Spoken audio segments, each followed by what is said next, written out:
Go.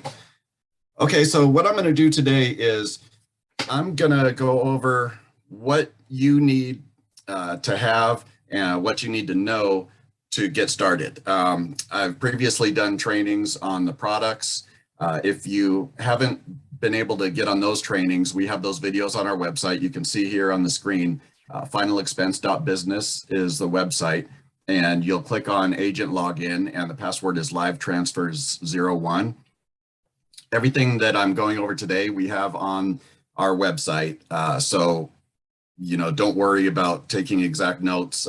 Just kind of get the overall idea of what you need to get going. If you need additional training, some of you have been on a few of the trainings.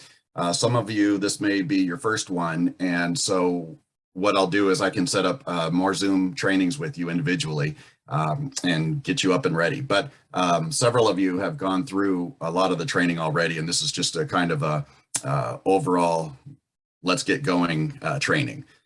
And what we're doing is we're going to be doing more of the live transfers. We've been doing a lot of the preset callbacks lately.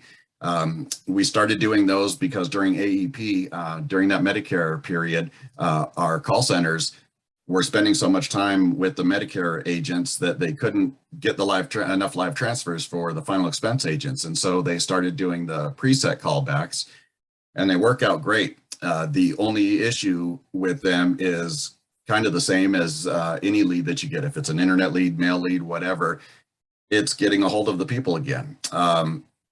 We have a better response with the preset callbacks because they've been talked to by the call center. They've gotten information as far as how much coverage they're interested in, who their beneficiaries would be. They even ask them their favorite color to help jog their mind when we call them back. But some people still don't answer the phone a lot, and so it's hard to get a hold of everyone. So we wanted to get you guys going more on the live transfers so you know that you're going to be talking to somebody when you're on this. So what I'm going to do today is go over what you should have ready when you're doing these, what you should know, and then I'm going to go over the Vichy website, which is the website you'll be using to get the live transfers and to talk to the clients. Okay. All right, so here we go. This is a 2-week timeline. Most of you are probably in the middle of this right now. Some of you got started a little while ago on the training, and then things have come up, and so you're finishing it now. So you can kind of see it's about a 2-week process from the time that we get your contracts to when we get you trained, get you your agent numbers, train you on how to do the live transfers, everything like that. It's about a 2-week process. And so while that's going through, we'll get your training all done. And then at the end of the 2 weeks, you should be just about ready to go. Occasionally, if you're applying for non-resident licenses, that might last maybe a little longer than 2 weeks, but generally not that long. And sometimes contracts with the insurance companies, every now and then they'll get backlogged and it might take an extra week. But for the most part, 2 weeks is about a good timeline that we've found. What we're going to be doing, since you'll be doing the live transfers, you're going to need to give us the schedule of the times and days that you'll be running them. Now, when we do the live transfers, I know we probably talked to you in the beginning when we started talking to you to let you know that the live transfers, it's not something that you can just jump online, take some calls, and then jump off. The call centers that we use need to know who they're calling for so they can staff up accordingly. So we have to have a schedule from you the prior week for what that next week's schedule is going to be. We want you to be doing it at least 16 hours a week. Most agents do it 4 hours a day for 4 days. We have a few agents that do 8 hours a day for 2 days. We have some agents that do 8 hours a day for 3-4 days. It's up to you how much time you want to put in, as long as it's at least 16 hours a week. What we found is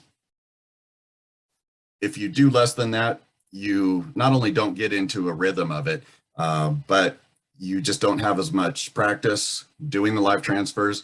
It's a numbers game. So you'll get some live transfers that are great, easy to write apps on. Some of them that, you know, just were kind of looking around, getting some quotes.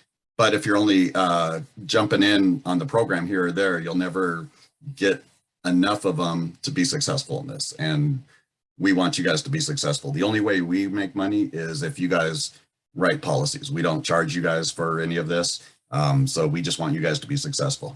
So you'll be giving me your schedule the week before, every week.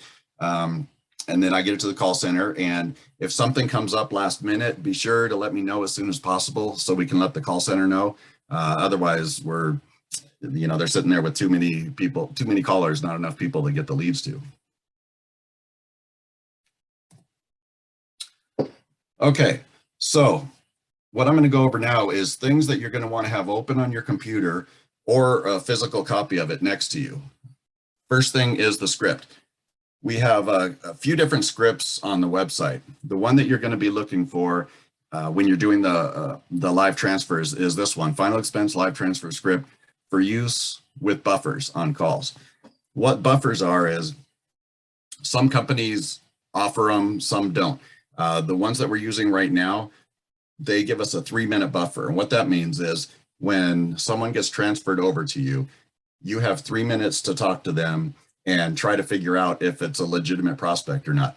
If it's not a legitimate prospect, we want you to end the call before 3 minutes. Then we don't get charged for that live transfer. But if it's getting around the 3-minute mark, you're not sure, you're still, you know, talking to them, don't just cut off the call. Go ahead and follow through with it and try to get the sale. Don't do anything like, hey, I'll call them back later and get this sale, and then you won't be charged for the live transfer. We don't want that either. Just go ahead and go through the call, make the sale while you're on the call with them. We want to make sure the call centers are getting paid too, because the more they get paid, the better quality transfers we're going to get from them. Okay. So you're going to look for this script, and I'll go over the script a little later. There's some important questions on here that you'll ask them. Since we do have the 3-minute buffer with this script, we get more into it quickly. We don't, you know, build a lot of rapport in the beginning. We don't have time to do that. And in the beginning, we thought, well, this might be a problem. But then we had agents doing it, and we were listening to the calls. We can listen to the recorded calls, and we went back and listened to them, and the agents were having great success just getting right to it. I thought that you would have to build a lot of rapport with the seniors and do that.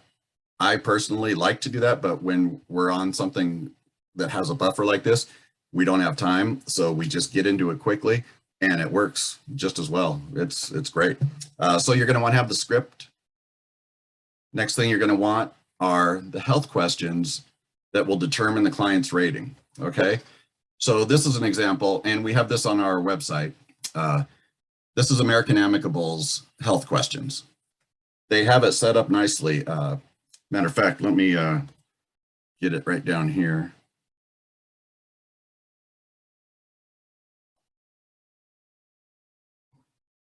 Let's see, hopefully you guys can read this. So American Amicable has it set up nicely where they have these different sections on the questions, and then they tell you how the client will be rated. So you go through, for example, the first 3 questions. If they answer yes to any of these, they don't qualify for any coverage with American Amicable, okay? At that point, you'll go to Great Western or whichever other guarantee issue plan we have you contracted with. So if they go through the next set of questions and they answer yes to any of these, they're going to qualify for the return of premium death benefit plan. If they answer no to all these, you go down here and they answer yes to any of these, they qualify for the graded death benefit plan. If they answer no to all of them, you can see on the bottom, they qualify for the immediate death benefit plan. So you're going to want to have these just so you'll know how to quote the client. And on the script, we ask, do they have any health issues? Next, after that, we ask them about the medications, and that's where you really find out their health issues. And once you've done this a few times, taken a few live transfers and asked these questions, you'll know when they tell you what their medical condition is, if it's covered or not, but it's always good to have this open so you can go back and check on it, okay? And each company has something similar to this, but I believe most of you are probably doing American Amicable for your under simplified issue plans, okay? So you're going to want to have the health questions open. Next thing is product guide. That's always good to have open too. Down on the bottom of your computer, you might forget, let's say, the maximum death benefit or the maximum age, because different companies, have different guidelines on that. So it's always good to have either the product guide or they have a highlight sheet too that you can keep open. Next thing is either rate sheet or the website to run quotes. You want to have that handy so it's real easy to do. This is a sample of American Amicable's rate sheet. They have these real nice tables laid out where it's real easy to, you look at the age here, 70-year-old, dollar amount, $10,000. It's going to be $78.79. Well, with Great Western, they don't have these easy sheets. They just have sheets with calculations that you'll have to do yourself. So it's easier to go on to their website here and do the quotes. And I'm not going to go over the products today or these quoting sites. I've done those on the other trainings and we have those on our website. And those are just short 10 or 15-minute videos that you can look at. But I want to kind of get into the overall thing on here now. Next thing you're going to want to have is company ratings and financials, either down on your computer or have it memorized. It's something that's really important because you're doing telephone sales. You have to, at least build up some trust with them. And so letting them know that you work with these A-rated companies, throw in, $2.4 billion in assets for Great Western or, whatever for American Amicable. Just have some of the highlights on there to make them feel comfortable. Next thing you want to have open, always have open, is the e-site, the e-app site. And you'll just want to open that up and then leave it down at the bottom of your computer also. On those sites, you can also run quotes, but you're going to want to, when you're doing the closes, let's say you have an objection and you give them an answer to their objection, you're going to want to segue into assuming the close and going right into the e-app. And so you want to make sure you have that open. Okay. And we have the e-app process and everything on our website as well. And I'll go over it briefly with you on here too, just to get you a little more comfortable with it. And some other miscellaneous items maybe you want to have open. I like to have a funeral general price list. By law, all funeral homes have to put their general price list on their website. So you can go to any funeral home websites in your area, just look up on their search for the general price list and you can download it and it'll have a list of all these charges. And you'll see, a lot of people think they'll get maybe cremated for $500 or something like that. It ends up costing a lot more in most cases. There's all these little extra charges that they have on, for transporting, refrigeration, just fees to use their services, things like that. So it can add up. So even if someone is just says, I want to be cremated, I probably don't need anything, let them know it's going to get up to a couple $1,000s. And for these clients, for a lot of their kids, that's a big debt that they're going to be taking on. Okay. So those are the items you're going to want to have ready, and maybe study up a little and just have some key things in your head to tell the clients. Okay, so I'm going to go over the e-app again briefly. Like I said, we have these on our website, but this is an important part of it. So I'm going to go over just briefly with you the American Amicable one right here. And you'll know from the other training or from our website, their e-app website is insuranceapplication.com. It's called a mobile application on their site. And the reason I say that is because a mobile application sounds like something that you have to take out to their house. That's how they used to have it set up, and they just haven't changed the name on it. But since COVID, they changed it to where it doesn't have to be face-to-face anymore. It can be telephone sales over the computer. And so they just kept the name of it the same. But I just want to let you guys know the mobile application is what you're going to be clicking on. So this is American Amicable site right now. Clicking on mobile application. You'll put in your ID and password. Remember to be sure to go in before you start taking live transfers and register on these sites. Make sure you're familiar with them. Okay. So when you click, you'll be clicking new application. This is what it looks like. I pre-filled it so I can just go over this quickly and I don't have to type it all in. Here are all those underwriting questions that they have on their site as well. Number, I will need your social security number. Let me see. I do. I believe someone needs to be muted. There we go. Okay, so you'll put in the client's information. You can run quotes on this page also. I'm going to go over this briefly with you. For the death benefit, what you're going to want to do is you've asked them the medical questions and you've determined, okay, they're either going to qualify for immediate graded or the ROP plan. Be sure to keep this box checked. If you don't keep it checked and they qualify for something other than what you had put in here, they're going to issue the policy with an amendment and they'll have to get it signed. So be sure that that's always checked and then you don't have to do that. For the riders and benefits, I usually keep this blank because these are all paid riders and we like to put as much money into the death benefit as possible and not, you know, just kind of these other benefits that the insurance companies are mostly just making money off of. So here's a good area where this is where you do the quotes and you can run quotes either for the death benefit or for the premium. So let's say you've talked to the client and you've said, how about I just quote you for the average cost of a funeral? It's about $12,000. They say, okay, so you put $12,000 in there. Be sure everything is answered on here. If everything isn't answered correctly on here, this REQ will pop up next to whatever needs to be done. So it's nice. You can't go forward and without completing the whatever's on this page. So you can't send in an incomplete app, which is nice. Okay. Click mail the policy to the insured. You're going to always want to do that. So you've put $12,000 in there. You click quote. It comes up $73.63 a month. Okay. Mr. Smith, is this in your budget? Can you afford this? He says, no, most I can do is maybe like 65. So you'll click go back. Go down here and instead of the face amount, you'll just put in 65. Press quote again. And it'll tell you, okay, for $65 a month, you'll get $10,542 of coverage. You mentioned that your beneficiary would be your daughter, Mary. Let me get more information. I'll need her address, phone number, things like that, and then just go right into the application from there. Once you've done the quote, you can click continue application. And the health questions will pop up here again. You'll need to be sure that you answer them. There's a comment section here. Normally, you're not going to need to put anything, but let's say you're not sure about one of the answers. There's maybe a medical condition and you're not sure if it should be a yes or a no in one of these. You can answer it and then put comments in here describing maybe what you think. And this just happened the other day for me with an agent.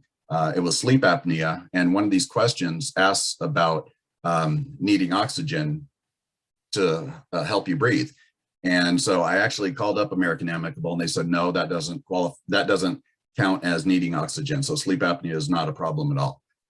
But otherwise, if I wouldn't have done that, I would have just put that in the comment section here. Okay. And they have a coronavirus question. Basically, their deal is the client has to be corona free or COVID free for 90 days. So if they've had COVID, if they got COVID 2 months ago, and even though they think they're healed now, they have to wait 90 days until they can get a policy. Okay. So you'll click continue. Payment type, you're going to do bank draft. You need to get all their bank information there. On the script, we have one of the questions before is how they pay their monthly bills. Do they do it by bank, credit card, or what? Because we want to know right off the bat, especially on the calls with the buffers here on the live transfers, if they don't have a bank account, then they can't get an American Amicable policy.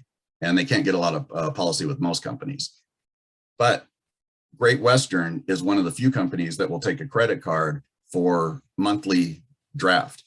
So if they don't have a bank account, but they have a credit card, just switch over to Great Western. Otherwise, if they don't have a bank or a credit card and someone else isn't paying their policy, you don't have a client. Okay. So just for the sake of moving forward, I'm going to put direct on here. And then they'll ask more personal information on the client, social security, things like that, height, weight, doctor information. If the insured is the owner and the payer, if at all possible, have these yes. Otherwise, there's going to be some additional requirements on the policy. But if someone else is the payer or needs to be the owner, that's not a problem. You can just put the information in there. But if the owner is going to be someone other than the insured, they'll also need to be on the three-way call. So that's why I say, if at all possible, if the insured can be the owner and the payer, that'll help the policy go through. And you can always change it later once the policy's in force. You'll put the beneficiary information, contingent beneficiary. They ask a couple times about replacing, so you put that in there.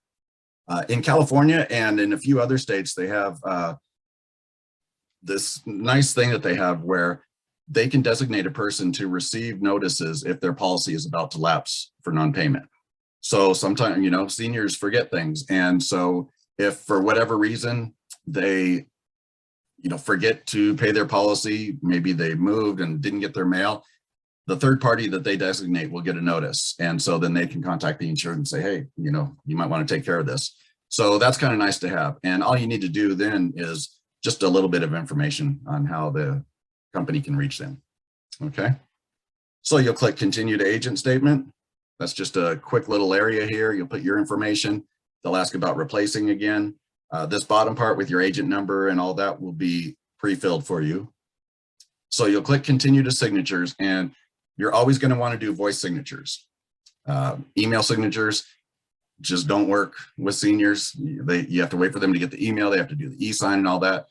So you're always going to click voice signature. Okay. Now with American Amicable and Great Western, they're both done the same way. You're doing a three-way call with the client to the insurance company. When you get a hold of the insurance company, it's actually a recording. So you're going to be reading statements and then letting the client answer. And basically this is their way of approving voice signature. Okay. So you'll just read all these bullet points and go through it. Basically what you're doing is you're calling the 800 number or the 254 number. They're going to ask you for the app number, and it'll be right here on your page. This is an actual e-app, so it's going to look just like this on your computer. So all of these app numbers will be different for each client there. So they're going to ask you for that. You're going to input that, hit the pound key. You're going to hear it say the call is now being recorded, and at that point, you're going to read this right here. So you'll click on this. It pops up in another browser, which is nice. I'm sorry, in another tab. So you're going to read this. You need to read it word for word. After each statement or question, let the client answer. Okay. And they say don't coach them. And that's true. You'll just read it, let them answer. But if they answer different than something that they told you earlier, it's okay to clarify it on here if you need to, if it will help their situation. So it's just basic stuff on here that you'll read, they'll answer. When you get to the end of it, you're going to just follow the prompts again. You'll get to the end of it, you'll press the pound key on your phone, or actually on the computer here again, and that'll terminate the recording.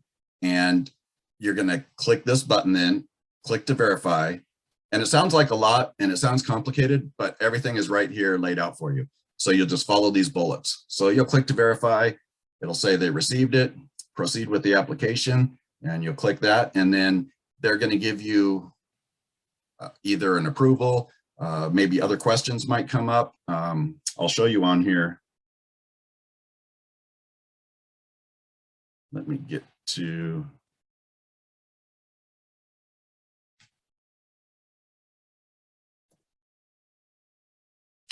This is just some of the things I went over. There are a couple other things I want to mention here. I went over this on the graded benefit, keep that box checked. This COVID question here, that's just saying the 90 days. Now, when you do the bank draft information, I didn't go over this because I had it on direct, you can have it sync up with their Social Security payment. So if they have a question right here, would you like your draft to coincide with your Social Security payment schedule? If you click yes, which is good to do, make sure that they have money in the bank when the premiums come due. You'll put the information on there and requested draft day. They don't make it super simple. So here's what these things mean on the left here. You can either have it drafted on the 1st or 3rd of the month. So 1S would be the 1st of the month, 3S would be the 3rd of the month, or they can draft it on a Wednesday. So if their Social Security check comes in the 2nd, 3rd, or 4th week, you'll choose 2, 3, or 4 week, okay? So just kind of keep this handy, and just so you know, and it's kind of self-explanatory once you click the window there. So these are some of the things that would pop up at the end of the e-app then. Either the proposed insured has been approved for the immediate death benefit, or maybe graded or return of premium, or if some questions pop up, these are samples of maybe some questions. Usually you can answer them right there, and then they'll go ahead and process it and give you an answer on the policy. Occasionally, but very rarely, you'll get something saying this application requires a telephone interview. That would pop up if they're 71 or older and nothing shows up on their prescription drug check. This will pop up. They figure anybody who's 71 or older, they should have some prescriptions on their prescription check. Just like credit reports, they have MIB reports and prescription reports on us. And so the companies do run an MIB and a prescription check. Okay, so this is what the end of the process will look like. Then you're done. When I go over the Vichy system with you, I'll show you how you'll hang up on, you'll end the call with the insurance company and then just continue on and end it with the insured. I'll show you how that goes a little later. Okay, so that's the American Amicable e-app. The Great Western, actually, I'm not going to go into in a lot of detail because it's almost exactly the same as the American Amicable. You're calling the company, doing a 3-way call with them, kind of the same thing where you'll fill in the personal information on the client here. You'll click voice authorization. This box will pop up down there at the bottom. You can't read it down there, but it's on their My Enroller system, which is their e-app. They have the wording right there. You just call the 800 number, put in the app number and a pound key, just like American Amicable, and go through all the questions on there. You'll go through, again, they'll have an agent screen. On Great Westerns, they have a section here to email a copy of the application to a client, which is nice. So you can do that if they have an email address. And that's basically the end of it. It's just very similar to American Amicables. So you shouldn't have any problem with either of them, but I would suggest you register when you get your agent number, get online and play around with it a little bit, just to get familiar with it and make it not so new when you get a prospect there. Okay. Tim, this is Pat Rowley. Yes. If we're working off of the Medicare Center, does it just redirect us back to these companies' websites? No, this is just for final expense. This isn't for Medicare at all. Well, and I know, but there's a on the pardon me, on the Medicare Center, there's a quoting tool for final expense on there. Yeah, you won't use that. Those are not necessarily the companies you're going to be with. Okay. Yeah, you're just going to be doing the rate sheet or the actual company's website for the quoting on this. Okay. Okay. So yeah, just to make it simple, whichever company we have you contracted with, just have those rates there. Okay. Okay, so let me go over a couple other things here. These are just some of the things on the bottom of my page that I have open that you guys might want to also. Financials on the company, the rates, all of that stuff. Like I mentioned in the earlier, it's nice to have it at the bottom of your thing here so you can just pop it up when they get there. So what I'm going to do now is go to the Vichy website and show you how that works. Let's see.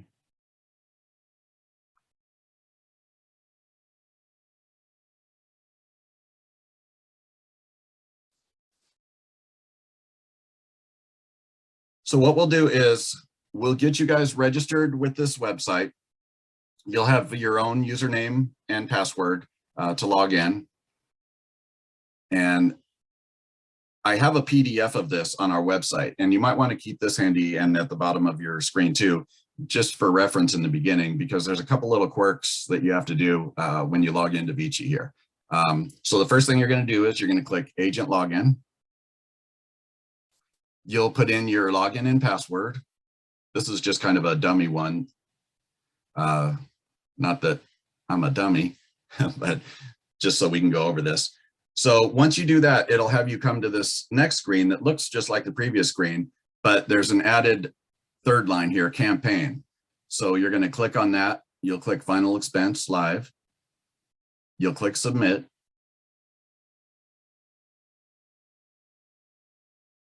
So when you get to this page, this is important.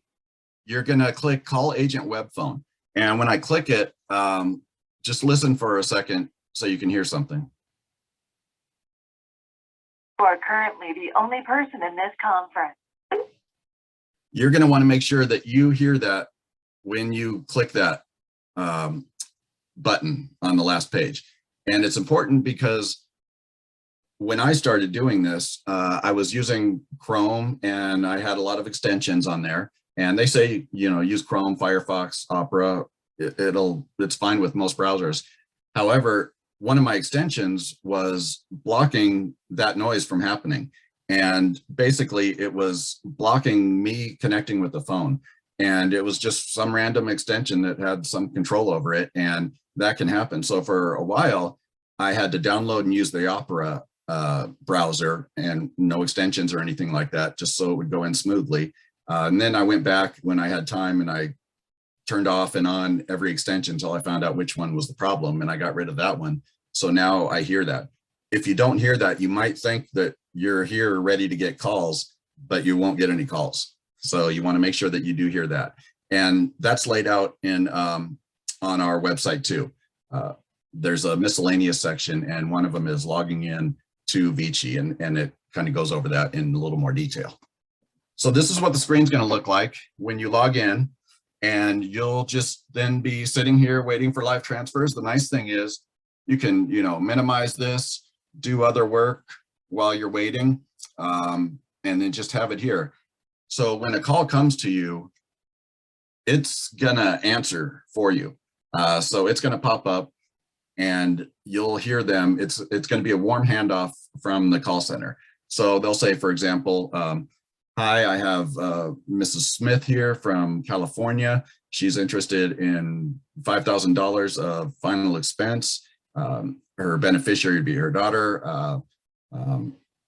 I believe that's about all they'll tell you right then.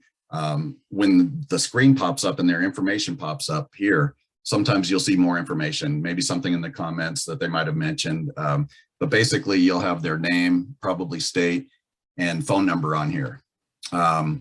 So this will just pop up for you and you'll have that warm handoff. Now let me go back one little part here. Before they do the handoff and this automatically answers for you, be sure you don't just say hello. It doesn't sound professional.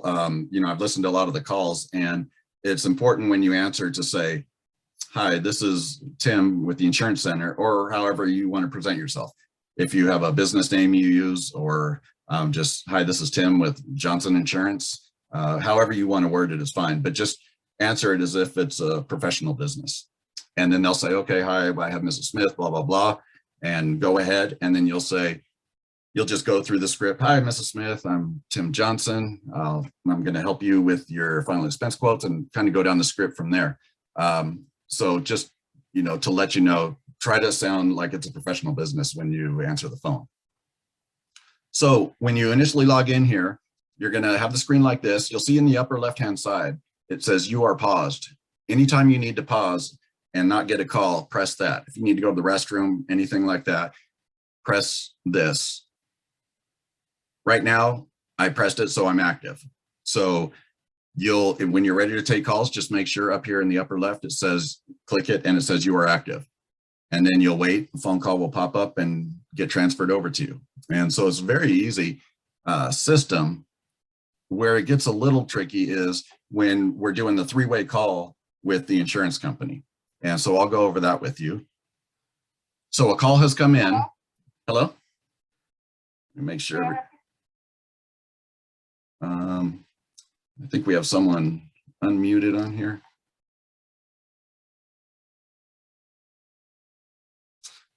Anyways, so the call will come in. You'll have it. Let me see here. Sometimes on this, when they set up the dummy site for me to do the training, it has little quirks on it. When you're on the site, it'll be simple and this should be fine. But every now and then I have to log back in here. Okay, so I'm paused. What I'm going to do right now is I'm going to do, generally you won't have to do this, but I'm going to do a manual dial and call my cell phone so I can show you how to do a three-way call from there. Okay, so I'm going to click this manual dial, put my phone number in there, dial now.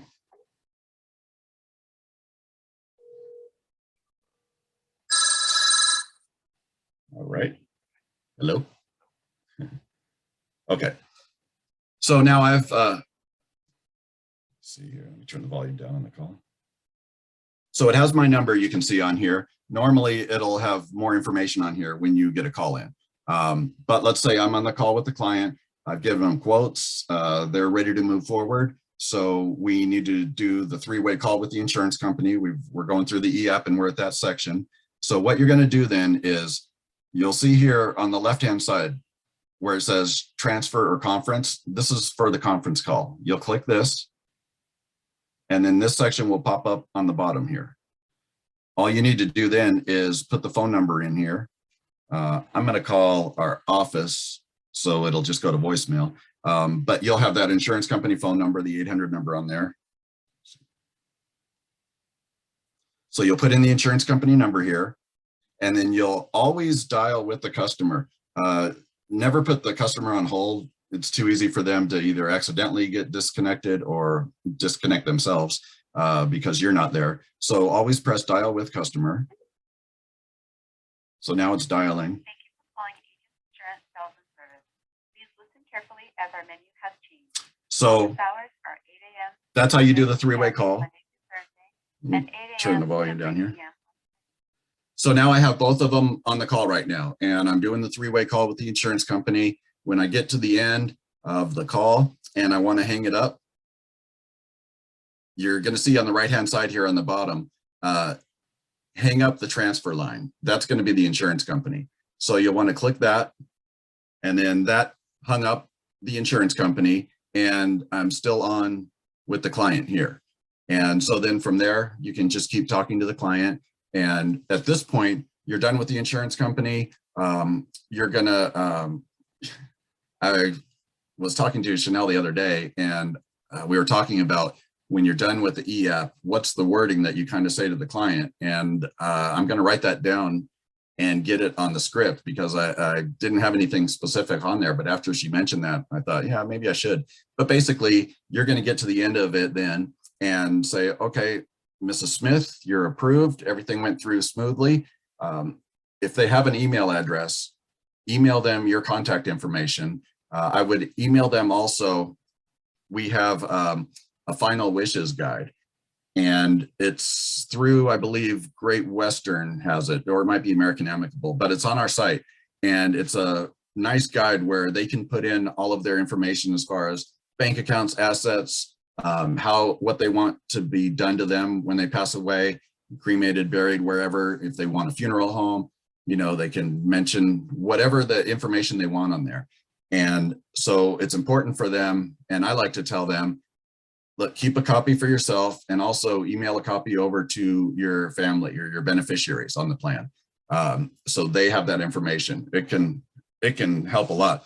Anybody that's gone through a death in the family knows that trying to track down all of their information and accounts they had, if it's not listed, is difficult. I mean, there's millions, many millions of dollars out there for people that have passed away and nothing's been paid, nothing's been claimed. Even, you know, a lot of credit cards, for example, will have a little maybe death benefit attached to their card that a lot of people don't know about. So with the client listing all of their accounts on there, at least the family can check it out and see if they can find some more money on any of it. Okay. So then when you get to the end of the call, you're just gonna, over here on the left-hand side, you're gonna hang up customer. After you do that, it takes you to this disposition. Yep, and my phone just hung up then. And you'll get to this disposition page, and there's going to be less options for you here. Basically, it's you know, not interested, sale was made, you call back, something like that. So you need to disposition the call at the end of it to move forward. So let's just say on this one, I'll put not interested.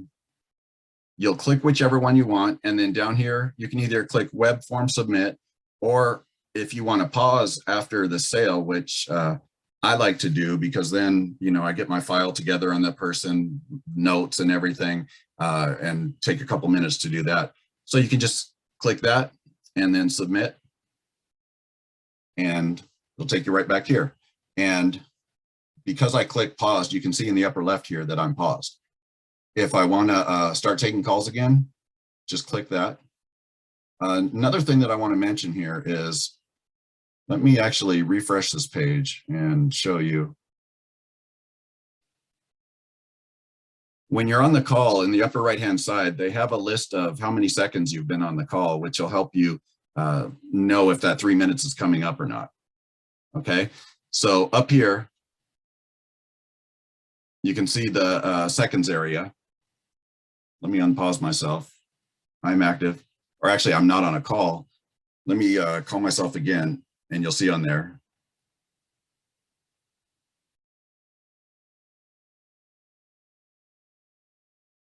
And so you're going to want to keep track of that. Okay, there it is. You can see here, the seconds are counting now. So I've been on the call about 10 seconds. Once that gets up to 180 seconds, which I do have to mention, because Barry thought 3 minutes was 120 seconds. So he was having to end calls early. So just keep track. If it's getting near 3 minutes, you're going to want to try to figure out if it's a prospect or not.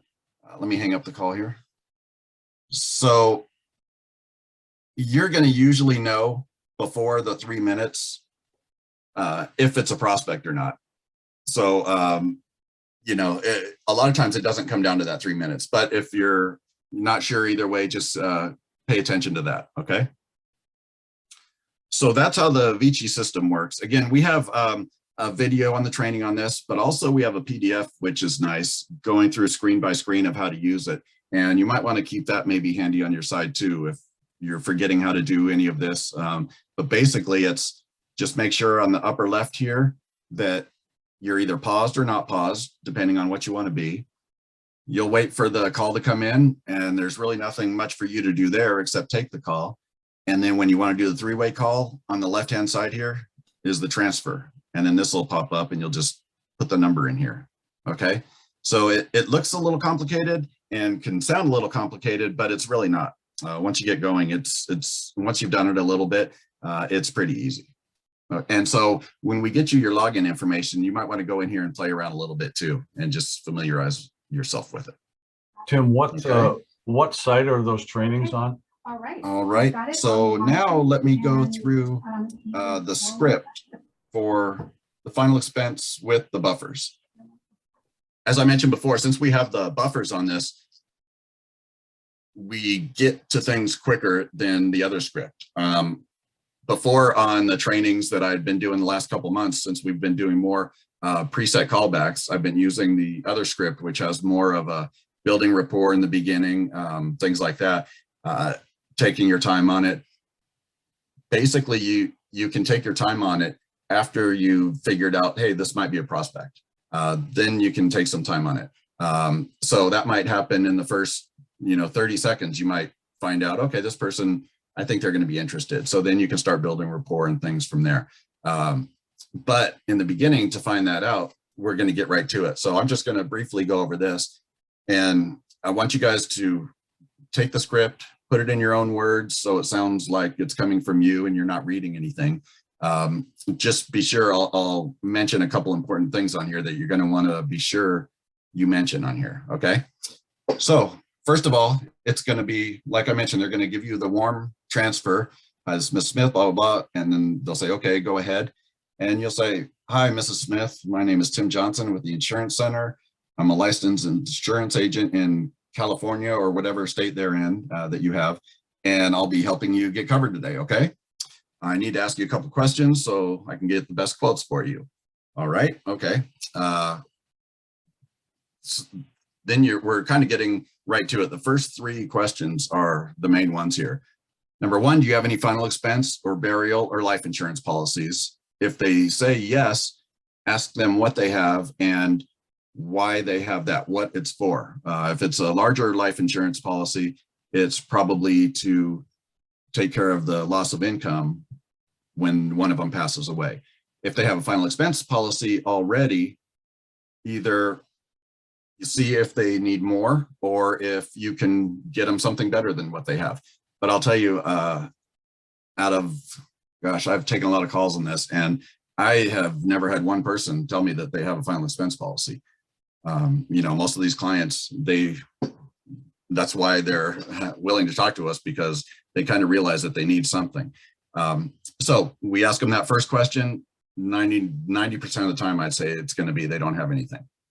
Then we ask them, are you planning on being buried or cremated when you pass away? And we need to know that so we know how much coverage to quote them and to get them talking about it and thinking about what's going to happen and why it's important. And that's where the third question here is so important. We ask them who will be responsible for planning and paying for your funeral or cremation, whichever they chose. And you can even volunteer after that because you've asked them, you just asked them who's going to be responsible. And let's say they say, okay, my daughter, Mary, is going to be taking care of this for me. Then you ask them, would you like Mary to be the beneficiary on your policy since she's the one that'll be paying all the costs for the funeral? And we really want to hit this home with them. You know, not everybody has given a lot of thought to what's going to happen when they pass away. A lot of people just give a couple seconds thought to it and say, I'm going to be cremated. It's not going to cost my family hardly anything. You know, those type of people, they're not going to be prospects probably. But these people that we're talking to, they may not have thought it through, but at least they have, you know, they realize they have a need. So we want to let them know how important that need is, that when they pass away, there's going to be either a couple $1,000 bill up to, you know, 12, 20,000, whatever it may be, depending on if they have, you know, medical expenses or how they want to be buried. So we want them to know that, hey, your daughter, the beneficiary on your policy, the one that's going to be taking care of paying for all this, when you pass away, there's going to be a bill. Let's say you want to be buried. Average funeral is $12,000. She's going to be responsible for that. And then it's not listed on here. It's on our other script. And I think I should add it on here, because then when you ask them who's going to be the beneficiary, ask them, how is your beneficiary going to pay for it? Do you have money set aside for your funeral for your daughter? They don't. We ask them, does your daughter have the money set aside for your funeral? And they don't. So we ask them, you know, do you think they're going to have to max out their credit cards? Do they have that much room on their credit card? Do you think they'll have to try to get a loan to do it? Do you think they're going to have to borrow money from friends or family? We want them wondering themselves, okay, how is my daughter going to pay for this? She's going to have to. And with these families, you know, they don't target high income families. And so a lot of times the kids don't have much money either. And a $10,000, a $2,000 or $3,000 final expense bill is a lot for them. That could take them years to pay off if they put it on a credit card. So we want them to be thinking and realizing, okay, when I pass away, shoot, my daughter's going to be left with this big bill. Either the daughter pays for it or your prospect pays for it now for pennies on the dollar. But the only way to make the sale is getting them to be concerned that their child or spouse is going to have this big bill. So you really need to reinforce that with them, let them know, hey, when we die, there's a bill, someone has to pay it, and it's going to be your family. So when we ask them about who's going to be paying for it, and they mention the daughter, sometimes we'll ask them, do you have any other kids, any other family? Because you can use that for, to get them going as well. Your daughter Mary, does she have $10,000 set aside to cover this? Maybe your daughter and your son together, would they have the money to do this? But again, just reinforce with them, their family's gonna get stuck with a big bill here, so they should take care of it now. Okay, so that's the third question. That's the most important one there.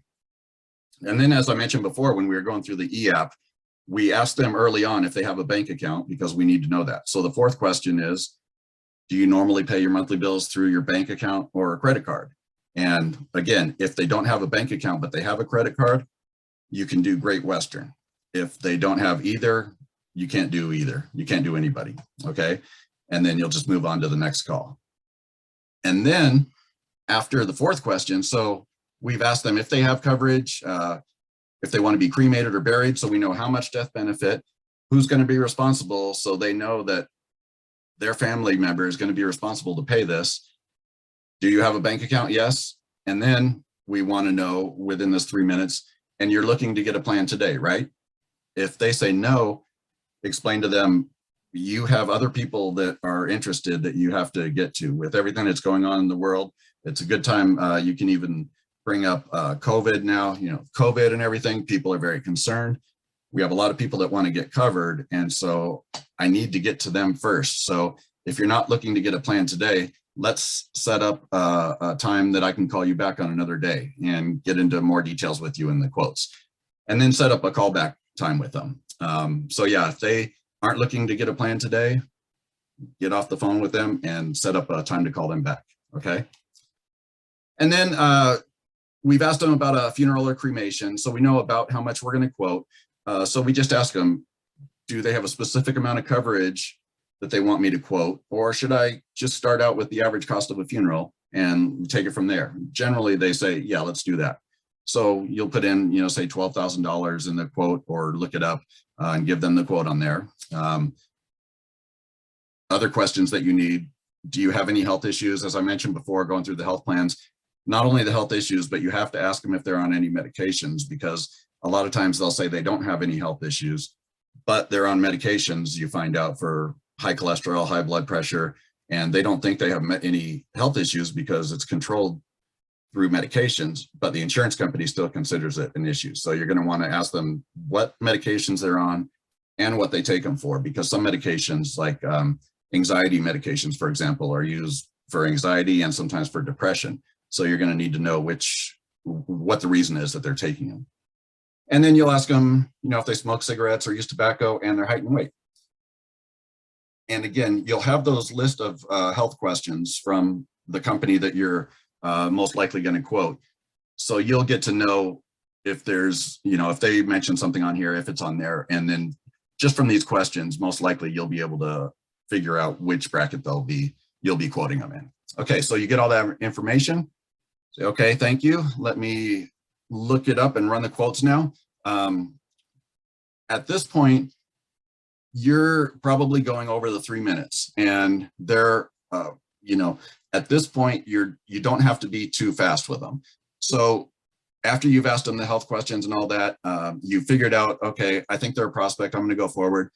It's good to tell them a little bit about yourself some point in here. Hey, just to let you know about me, I'm licensed in so many states.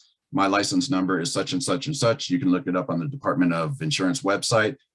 It'll show you my license is active, never had any disciplinary actions. I've been licensed for 25 years, and you don't keep an insurance license in the state of California for 25 years if you don't always do what's right for the client. You can see there's no disciplinary actions, no complaints, anything like that. So I work for my clients. I'm a broker. So I can get quotes from almost every company out there. I'm not tied to just one company. So in your situation, Mrs. Smith, we're looking for $12,000 of coverage that would be paid to your daughter, Mary, when you pass away. And it'll cost just $70 per month with American Amicable, and then give them information on the company to make them feel good about it. You know, A-rated by AM Best. They have over $10 billion of life insurance in force, been around since 1900. Just whatever impressive stats you have there, mention it at that time. And then say, you know, it's $70 per month with American Amicable, they're an A-rated company, blah, blah. That's a really good price for $12,000 of coverage. And you're covered from day one. So here's where you'll also list the benefits of the plan.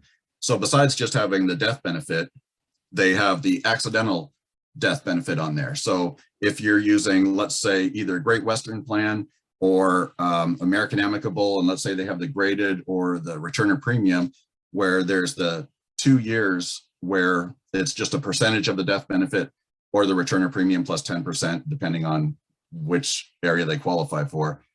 You're going to mention that in the plan. So you're going to want to tell them the benefits. Okay. So you'll say $70 a month for $12,000 of coverage. That's a really good rate. You're covered from day one, assuming that they are on this. You have the accidental death benefit rider on there, which will cover you for blah, blah, blah. If you're using American Amicable, you can say they have the confined care rider, where you can access your death benefit if you're confined to a nursing home. Just let them know the extra benefits that come with it. So it's not just that death benefit there. Okay, we can get a policy for you right now. And if you pass away tonight, your daughter Mary would be paid $12,000.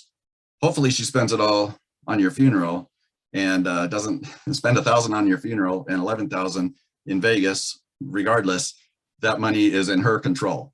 Unlike say a pre-need plan where the money is going to a specific funeral home, this money is going to your family so they can do the wishes as you wanted, and hopefully there will be some extra for them. Okay, is $70 a month in your budget?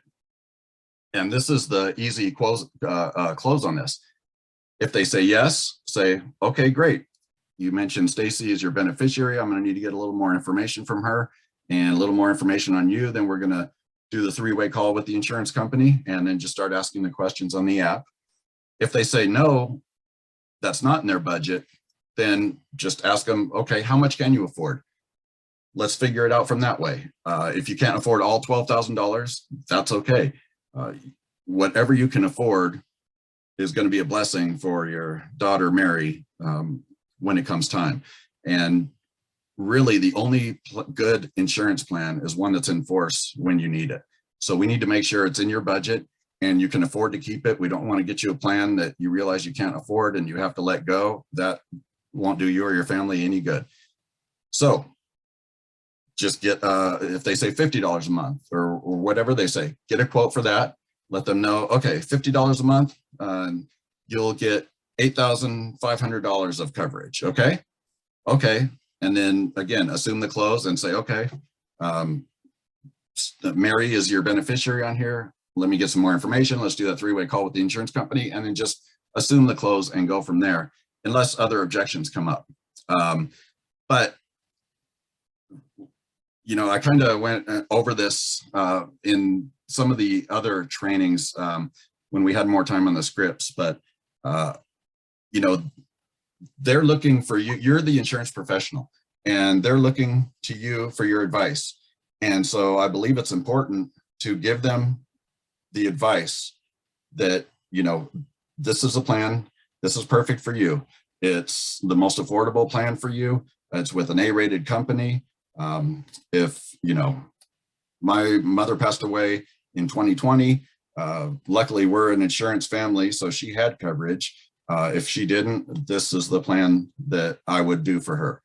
It leaves her in total control. It's between her, you, and the insurance company.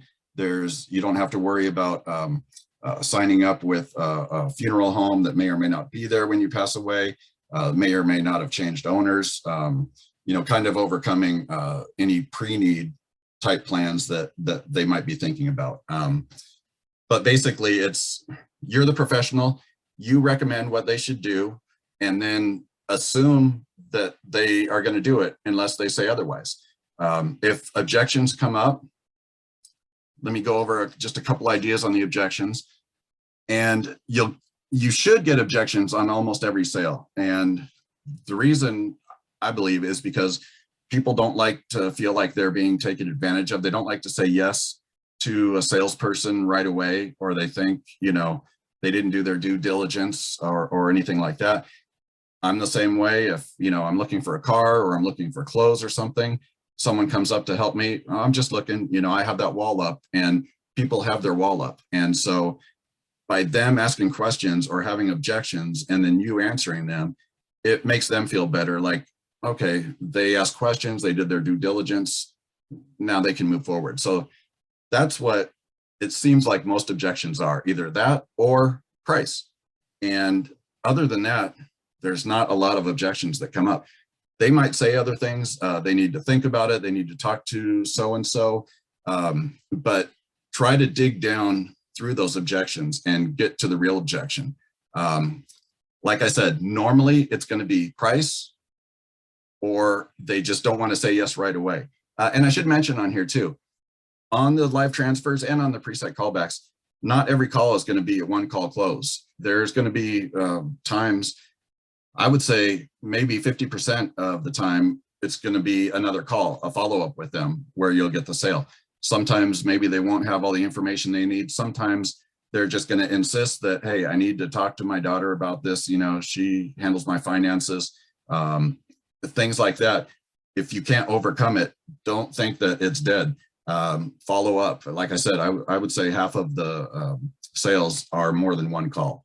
So when you're going through this, if you can't overcome an objection, be sure to set up an appointment to call them back. Instead of just saying, let me call you back Tuesday at some time, set up a specific time and date, see if they have an email address that you can email them.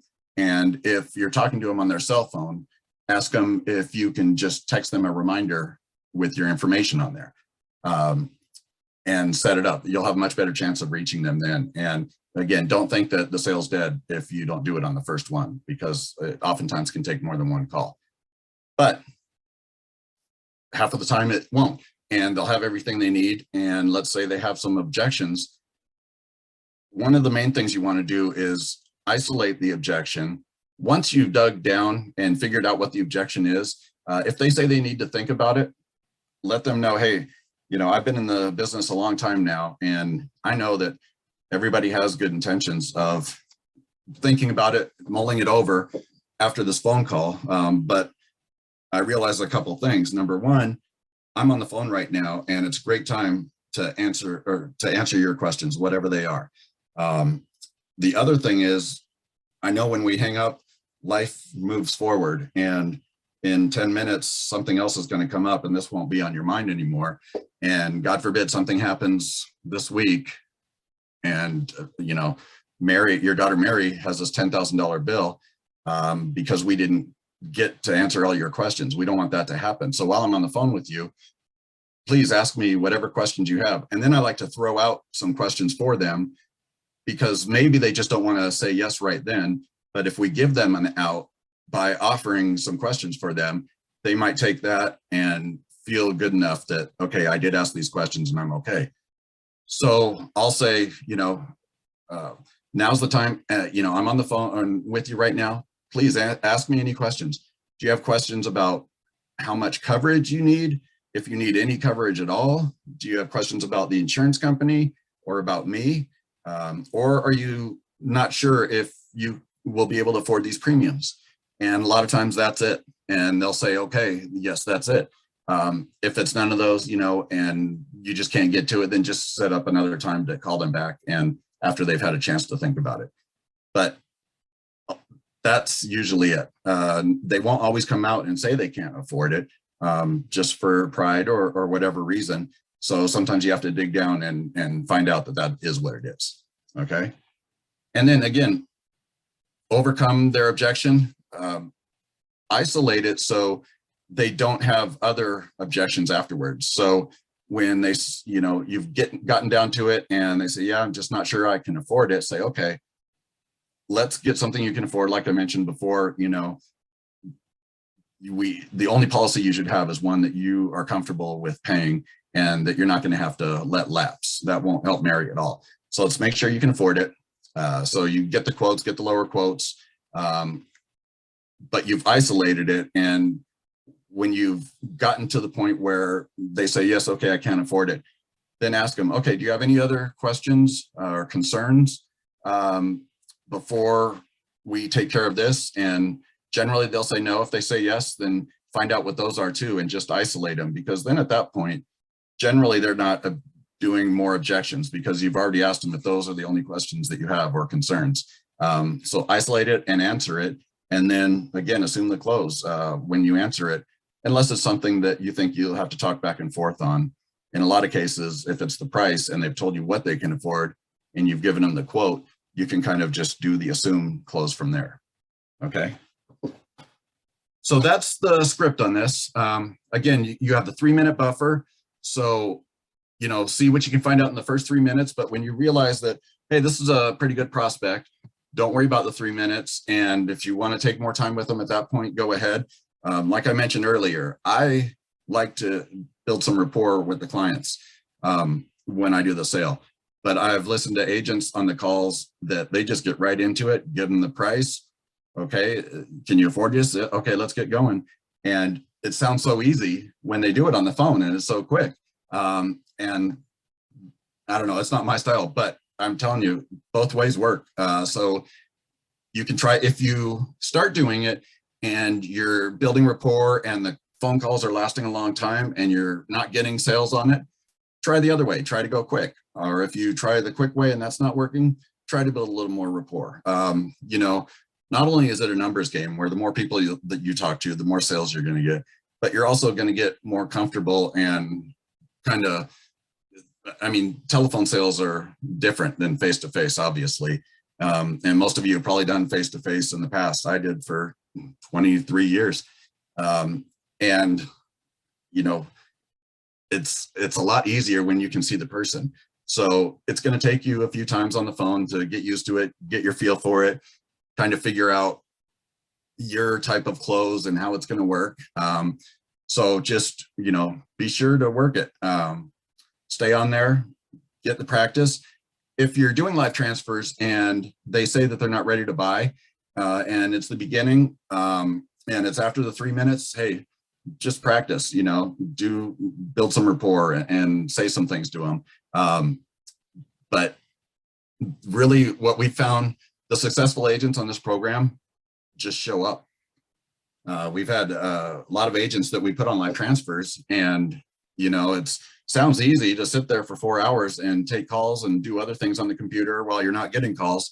But like Barry always says, he doesn't think most insurance agents actually work 16 hours a week. And so this is hard for them.